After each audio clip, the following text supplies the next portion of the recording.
sebelum kita mulai membahas kata Allah, saya mau menyamakan bahasa kita dulu, supaya kita tidak salah paham. Coba teman-teman perhatikan kalimat ini.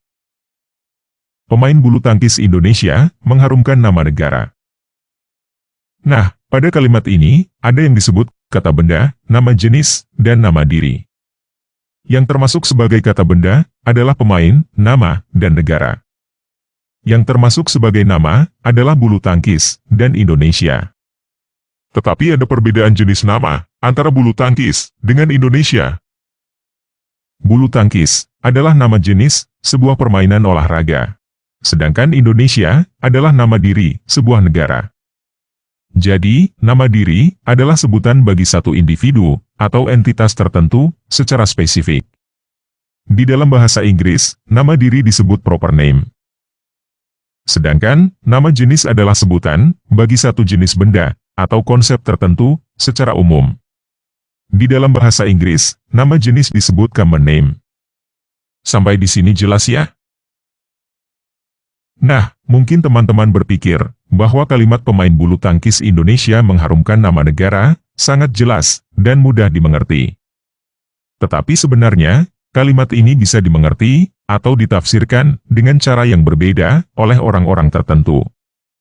Contohnya, bagi orang asing yang baru belajar atau kurang memahami kosakata di dalam bahasa Indonesia, mungkin bisa berpikir bahwa Indonesia adalah nama diri si pemain bulu tangkis.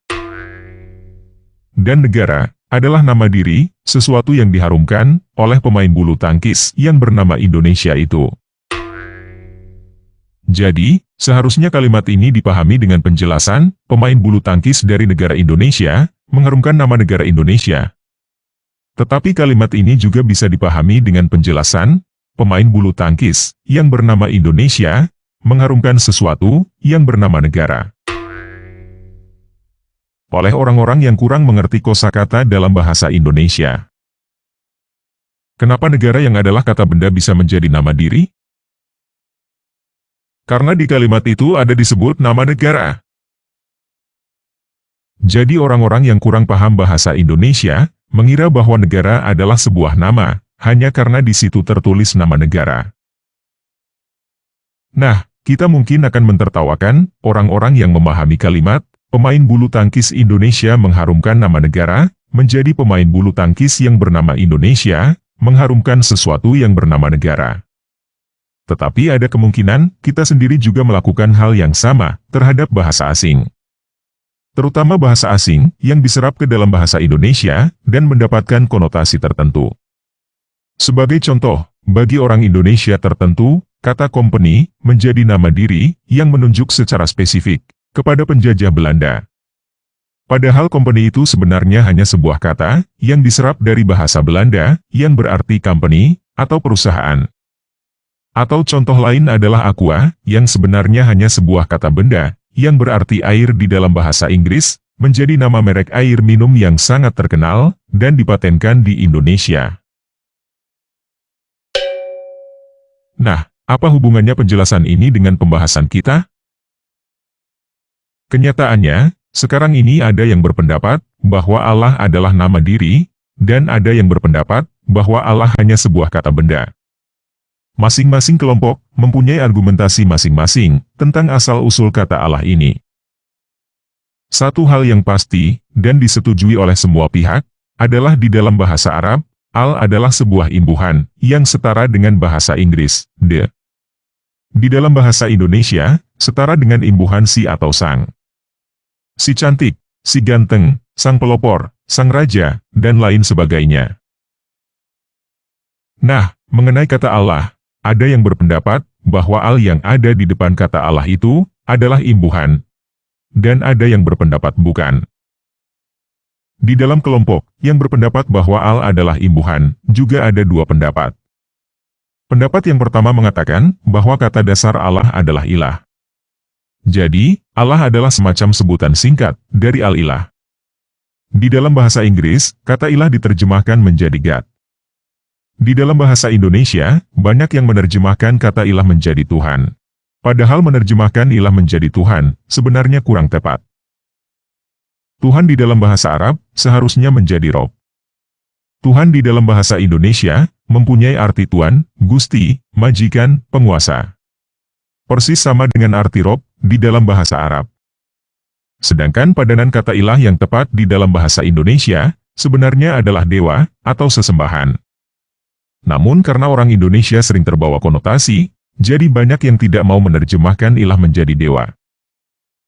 Banyak yang menerjemahkan bahasa Arab ilah menjadi Tuhan, dan orang yang sama juga menerjemahkan bahasa Arab Rob menjadi Tuhan. Ini membuat banyak orang rancu, mengira ilah dan Rob mempunyai arti yang sama, padahal berbeda. Nyi Roro Kidul, yang disebut penguasa Laut Selatan, juga merupakan sesembahan bagi orang-orang tertentu. Tetapi bukan berarti penguasa artinya adalah sesembahan. Jadi, karena kita bukan mau belajar untuk termakan konotasi, tetapi belajar untuk mengetahui apa yang benar, kita harus berkata bahwa terjemahan Al-Ilah yang tepat di dalam bahasa Indonesia bukan Sang Tuhan, tetapi Sang Dewa. Nah, pendapat yang kedua mengatakan bahwa kata dasar Allah adalah lah. Ada yang berpendapat bahwa kata lah mempunyai makna luhur atau tersembunyi. Tetapi ada juga yang berpendapat bahwa lah adalah nama Dewa Bulan. Jadi Allah mempunyai arti, Sang Dewa Bulan. Terus terang saya kurang setuju dengan pendapat bahwa lah adalah nama Dewa Bulan. Alasannya karena saya tidak menemukan adanya bukti bahwa lah adalah nama Dewa Bulan. Selain itu, bukti arkeologi malah menunjukkan bahwa nama Dewa Bulan bangsa Mesir kuno, abad 16–11 sebelum Masehi, adalah Yah. Jadi, berkata bahwa Allah mempunyai arti Sang Dewa Bulan, mirip dengan berkata, Haleluya berarti terpujilah Dewa Bulan. Walaupun misalnya lah pernah menjadi nama Dewa Bulan, tetapi kenyataannya, umat Muslim tidak menyembah Allah, dalam artian Sang Dewa Bulan. Begitu juga, walaupun Yah pernah menjadi nama Dewa Bulan di Mesir kuno, tetapi umat Yahudi dan Kristen tidak berkata Haleluya, dalam artian terpujilah Dewa Bulan. Nah, di dalam kelompok yang berpendapat bahwa Al bukan imbuhan, juga ada dua pendapat. Pendapat yang pertama berkata bahwa Allah sudah menjadi nama diri sejak zaman Musa, bahkan sejak zaman Adam. Jadi orang-orang ini mengira bahwa Adam, Musa, dan nabi-nabi lainnya berbahasa Arab. Padahal, bahasa Arab termasuk bahasa yang mudah dibandingkan dengan bahasa-bahasa lain yang serumpun dengannya. Kelompok ini biasanya juga berpendapat bahwa Allah tidak mempunyai bentuk feminim. Ini juga tidak benar. Allah mempunyai bentuk feminim, yaitu Al-Lat. Nama Al-Lat bahkan disebut di dalam Al-Quran, surah 53 ayat 19. Secara etimologi, Al-Lat itu adalah bentuk feminim dari kata Allah. Pendapat yang lain mengatakan bahwa Allah adalah serapan dari bahasa Suriah Allaha, atau bahasa Aram Elah, atau bahasa Ibrani Elohim. Masalah dari pendapat ini adalah di dalam bahasa Suriah Aram dan Ibrani, Allah Elah dan Elohim adalah kata benda. Oleh karena itu, jika ingin menunjuk kepada sesuatu yang pasti, di depannya diberikan imbuhan. Contohnya di dalam bahasa Ibrani, Elohim mempunyai arti God, atau Dewata. Untuk berkata God, atau Sang Dewata, di dalam bahasa Ibrani, menjadi Elohim. Sedangkan kata Allah di dalam bahasa Arab, di depannya tidak mungkin diberikan imbuhan Al, menjadi Al-Allah. Jadi serapan ke dalam bahasa Arab, dari Allah Elah atau Elohim, bukan Allah, tetapi I-lah. Bahasa Arab suka mengganti huruf A atau E menjadi huruf I. Seperti Abraham menjadi Ibrahim, Ismail menjadi Ismail. Ini seperti orang Jawa Barat suka menggunakan huruf A, orang Jawa Timur suka menggunakan huruf O. Contohnya orang Jawa Barat berkata, mangga, orang Jawa Timur berkata, monggo, yang dalam bahasa Indonesia berarti silakan. Jadi, dari semua pendapat tentang asal-usul kata Allah yang ada, menurut saya, yang paling masuk akal adalah kata Allah berasal dari kata Al-Ilah yang disingkat, kemudian dianggap nama diri oleh umat Muslim. Tetapi perlu kita ketahui bahwa tidak semua Muslim berpendapat bahwa Allah adalah nama diri. Bukti bahwa ada umat Muslim yang berpendapat bahwa Allah bukan nama diri adalah nama diri tidak sepantasnya diterjemahkan. Tetapi kenyataannya, ada Al-Quran terjemahan bahasa Inggris yang menerjemahkan Allah menjadi God. Jadi, mereka menerjemahkan La ilaha illallah menjadi There is no God but the God. Jadi artinya terlepas apakah kamu setuju atau tidak untuk menerjemahkan Allah menjadi God, kenyataannya ada umat muslim yang tidak menganggap Allah sebagai nama diri dan menerjemahkannya menjadi God. Nah, yang menarik adalah, ada sebagian orang yang menuduh non-muslim mencuri kata Allah dari umat Islam. Hal ini seperti berkata bahwa orang-orang barat mencuri kata aqua dari perusahaan air minum di Indonesia. Artinya, orang-orang ini belajarnya kurang jauh, tetapi merasa sudah mengetahui segalanya. Kenyataannya, menurut tradisi Islam sendiri, ayah Muhammad adalah seorang kafir, dan namanya adalah Abdullah. Abdullah artinya adalah abdi Allah. Jadi, Islam sendiri membuktikan bahwa kata Allah sudah digunakan oleh orang kafir sebelum Muhammad lahir. Dan bukti-bukti arkeologi menunjukkan bahwa kata bismillah dan lain sebagainya sudah digunakan oleh orang-orang kafir jauh sebelum ada agama Islam. Jadi, jika kita mau berkata siapa mencuri dari siapa, lebih tepat jika kita berkata bahwa umat Islam mencuri kata Allah dari orang-orang kafir. Oleh sebab itu, lebih baik tidak usah kita menuduh dengan menggunakan kata-kata kasar seperti mencuri. Karena orang yang berkata bahwa orang kafir mencuri kata Allah dari orang Islam, ujungnya hanya akan menunjukkan bahwa dirinya adalah maling teriak maling. Jelas ya? Nah, jadi memang ada banyak pendapat tentang asal-usul kata Allah. Tetapi jika kita mau tahu pendapat mana yang benar, tentunya kita harus mengujinya dengan bukti sejarah. Bukti sejarah menunjukkan sebuah kepastian bahwa kata Allah sudah digunakan oleh non-muslim jauh sebelum agama Islam ada. Dan mereka masih menggunakannya sampai sekarang, bukan sebagai nama diri dewa yang mereka sembah. Mereka menggunakan kata Allah hanya sebagai kata benda biasa. Atau paling mentok sebagai nama jenis. Jadi, jika teman-teman baca frasa nama Allah di dalam Alkitab, seperti di dalam Imamat 18 ayat 21, teman-teman jangan mengira bahwa Allah di situ adalah nama. Frasa nama Allah di dalam Alkitab sama seperti contoh yang kita bahas di awal. Pemain bulu tangkis Indonesia mengharumkan nama negara. Jika teman-teman bisa paham bahwa negara bukan nama diri di dalam kalimat ini, seharusnya teman-teman juga bisa paham bahwa Allah bukan nama diri di dalam Alkitab.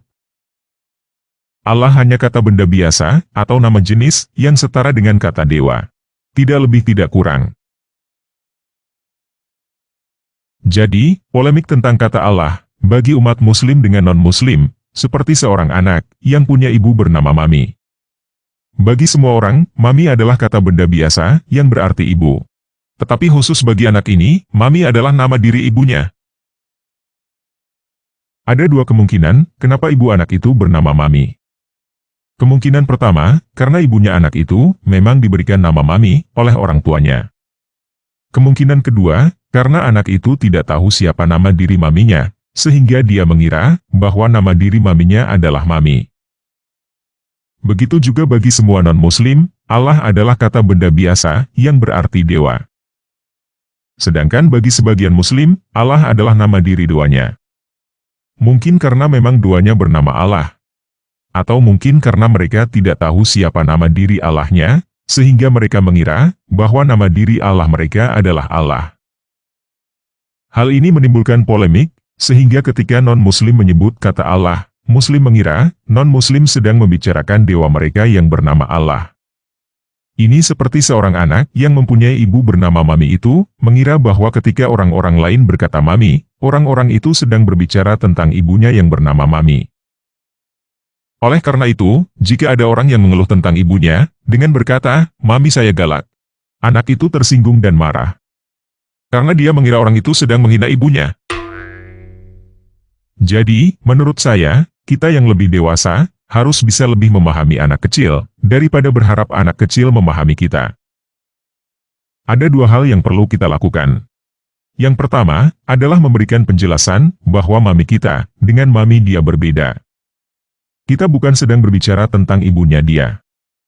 Bagi kita, mami itu hanya sebuah kata yang artinya adalah ibu. Dan kita sudah menggunakan kata mami jauh sebelum ibu anak itu yang bernama mami lahir. Yang kedua, kita tidak perlu terus ngotot menggunakan kata mami yang bisa membuat anak itu bingung. Kita bisa mengganti kalimat mami saya galak dengan ibu saya galak. Begitu pula dengan kata Allah. Kita yang non-muslim perlu memberikan penjelasan bahwa Allah kita dengan Allah mereka berbeda. Kita bukan sedang berbicara tentang duanya mereka. Bagi kita, Allah hanya sebuah kata yang artinya adalah dewa. Dan kita sudah gunakan kata Allah itu jauh sebelum dewa mereka yang bernama Allah itu ada. Selain itu, kita juga tidak perlu terus ngotot menggunakan kata Allah yang bisa membuat muslim bingung. Kita bisa mengganti kalimat, jangan menyebut nama Tuhan Allahmu dengan sembarangan, di dalam Keluaran 20 ayat 7.